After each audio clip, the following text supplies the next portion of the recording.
Well, we are back with more Arminia Bielefeld in the Bundesliga bounce back with 4 games to go in the league season. Why 4 games, I hear you ask? Well, let's have a look at the league table, shall we?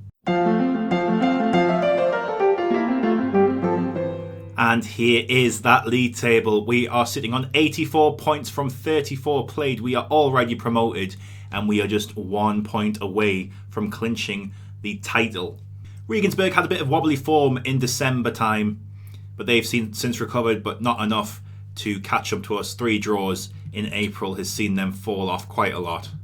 Speaking of falling off, Pejanovic has fallen off a little bit as well in the second half of the season, probably due to complacency. He's gone under a goal a game for the second half of the season, but he's still banging in a fair few amount of goals. 10 player of the matches for him throughout the season. If we have a look at the form, he had a barren spell there. We hadn't scored in 5 games, and he hasn't scored in the last 3 either. But 33 goals from 34 played isn't too bad of a return, I don't think. And as you can see from the squad screen, we have a lot of teams that are interested in a lot of our players. And I've been trying to get rid of these contract release clauses. Shahini had a £75,000 release clause, or very, very low, less than 100,000. So he's got a new contract on about 6 or 7 times more than what he was on, but that's got rid of the release clause, and he's a very good player. We have 2 very good left backs at the club. Pedro Bondo, another one wanted. He doesn't have a release clause, but I might look to sell one of them if we can get enough money. The new contract that I give Jamalia in the winter that bumped him up from £4,000 a week to £6,000 a week or just over has got rid of his release clause, and I'm really glad I did because there's a lot of teams in for him. Some Eredivisie club, even Tenerife from La Liga are in for him. But I don't think I'll be selling him for anything less than $2.5 million. He was one of the first signings at the club and he's turned out to be a fantastic addition to the squad. Jonathan Pelats has been an interesting one. He kept coming on from the bench and getting goals. He was on these 3 games in a row and he got a goal in each time he came on. I put him in the team here, there and thereabouts. He was on the last 2 games as well. He got 2 against Sandhausen and 1 against Meppen. So he's a bit of a super sub, is Jonathan Pelats. We're breaking records left, right and centre. I've kind of lost track of how many we've got, but I think we've got a record amount of points for Arminia Bielefeld in a season, and we might be chasing down the record amount of points for the division in one season.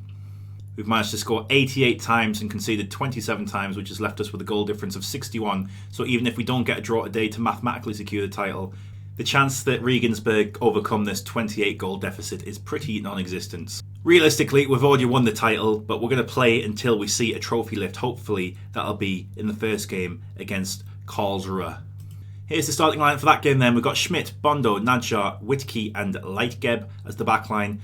Whitkey's a player we got in on loan as an extra body in defence, and we've got a bit of an injury crisis at the back at the minute. Schneider and Rosenfeld are injured, so he's coming into the starting lineup. Twum and Jamalia as the centre defensive midfielders. Bolin, Carstens and Pelats, the super sub, is in for the starting lineup today behind Pejanovic up front. Hopefully he can end his very small, barren drought in front of goal. A draw will see us crowned champions. I expect nothing less. Here we are then at the Shiko Arena, which will be packed to the rafters. Hopefully they'll be seeing a trophy lift today. We'll be lining up in our 4-2-3-1. Karlsruhe will be also lining in a 4-2-3-1. We were in for that striker in the summer, but we went for the one who's got 33 goals, so I think we made the right decision there. They're down in 5th. They were pre-season favourites, but they haven't really achieved what they set out to do at the start of the season, whereas we have. They'll be playing in white, we'll be playing in our dark blue shirts. Pelats with the ball on the right, trying to take his man on, but he can't get past him, so he plays it back to the defence. Whitkey plays it back to Pelats, and there's an overload happening with Leitgeb. Leitgeb plays it inside to Jamalia. Jamalia inside to Twum, and back out to Leitgeb. Leitgeb taking the ball down the right. The fullback whips it in, and a deflection sees it hit off the post. Almost a lucky goal there from the Arminia Bielefeld academy lad. Bondo has a throw just inside our half on the left. He plays it to Bolin. Bolin back to Nadjar, the centre back. He plays it back to Bolin, up to Pejkovic, and Carstens is in behind the defence. He's forced out wide though, so he can't get a shot off. He plays it into Bolin. Bolin at the penalty area, tries to square back to Pelats. Pejanovic down, injured by the looks of it. He's just planked on the floor, but he doesn't look in the most comfortable position that you've ever seen. And Karlsruhe are trying to capitalise on the extra man. I think if Pejanovic hadn't been injured, he would have been in that box trying to finish that cross from Bolin, but he's still down, which is a bit worrying. They have the ball on the left now. They're trying to get the ball into the box. They take a shot, but it's wide of the post. That's cheating. Petrovic looks like he's okay to stay on though. He might have took a bit of condition hit, but he's not injured. Half time then, 0-0. A very even game. They have much more possession actually than us, which is not usual for this team. And thrash the arms and say that was absolutely not good enough. We almost fluked a goal. I'm thinking of taking off Pelats for Mengot, who would usually start in that position. But I'm going to see how the game plays out for now. Twum is going to come off though for Alesi and see how he does in the middle of the park, because Twum wasn't playing that well at half. Bondo plays it to Carstens, the left back. He has a long throw actually. I was thinking about using that, but I haven't decided to quite yet. Petrovic up front now with the ball. Can he find a killer ball to Carstens? No, he can't turn and quite find him yet. So the ball's recycled back to Alesi.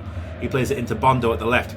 Into the penalty area, he shoots, and it's turned round by their keeper.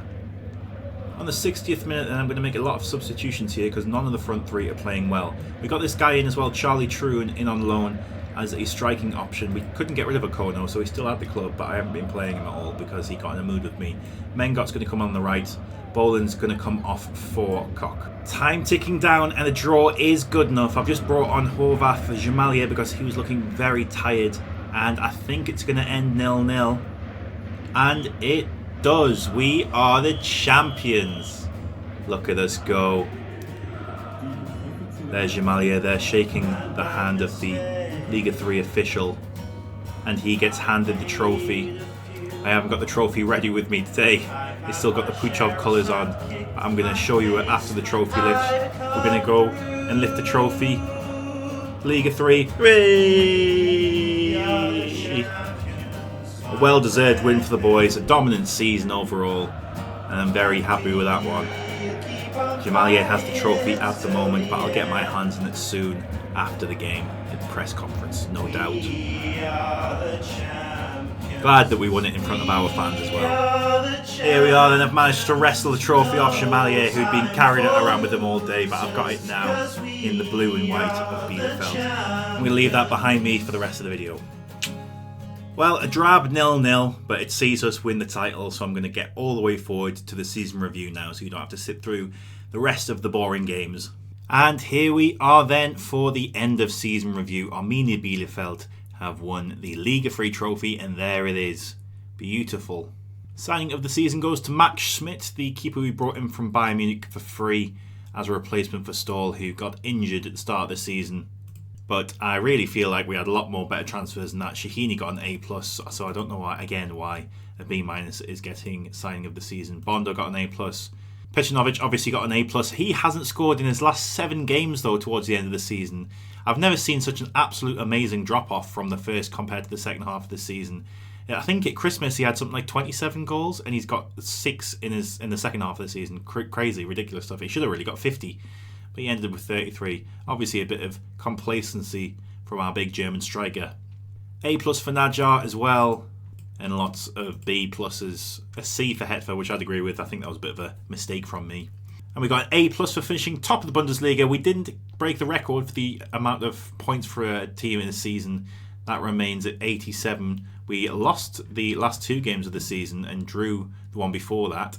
So a bit of a poor end to the season, but I don't really care. We still won. It was a season of unlikely yet jubilant success for Arminia Bielefeld, who consistently defied the odds from the outset and eventually crowned champions. Oh, and I did figure out why we're not in the DFB Pokal. The DFB Pokal is contested between 64 teams, which is all of the Bundesliga, the Zweite Bundesliga, and all the teams that win the regional competitions for their regions, all the non-league teams. And then it's the 4 best ranked teams from the third Liga as well get into the competition, so we didn't qualify that way. The goal of the season is a rare one from Henrik Koch. He gets the ball in from Petrovic on the inside and just slams it home from outside the box. Not the best goal you'll ever see, but not a bad one either. I think he's going to be moving on this summer. It's one of the very few goals he did get this season. Match to remember was the one from the last episode where we beat Regenberg 2-1, which was ultimately quite pivotal because they started to trail off towards the end of the season, and the biggest win was a 6-1 win against Prussian Munster. We remain at a 2.5-star reputation, sponsorship and everything else pretty similar to what it was last season. Petrovic, unsurprisingly, getting all of his goals before Christmas so that all the little boys and girls can get the Pecinovic shirt for Christmas, but then he didn't care after Christmas that much. And this is the team of the season. Schmidt in goal, Bondo, Rosenfeld, and Najjar and Rashidi. Najjar and Rosenfeld are the wrong way around. Najjar has left foot, so he is on the left side usually. Jamali and Twum in the centre of midfield. I think Twum might be falling out the starting lineup this season coming. We'll have to see. He's been downgraded to a 2-star player. Bolin, Carstens and Mengot behind Pecinovic up front, which is pretty undeniable. And the accolades. Fans Player of the Season was Jamalier with a 7.3. Young Player of the Season as well, he got at 23 years old. The only way is up for Jamalier, I think, from here. Signing of the Season, Schmidt, disagree with that. Goal of the Season, Cock, we saw that. Top goal scorer was Pecinovic, was 33 in the end. Mengot's got 16 assists, and he might be leaving. We'll get onto that in a moment. Pecinovic got 10 man of the matches. Jamalier, highest average rating. And Leon Schneider was the highest passes completed per 90, and he's going to be moving on this summer as well. We broke the record for the most amount of points in a season for Arminia Bielefeld and some other minor ones as well. It was a remarkable season for Arminia Bielefeld, who started superbly and never let up. They are deservedly going up.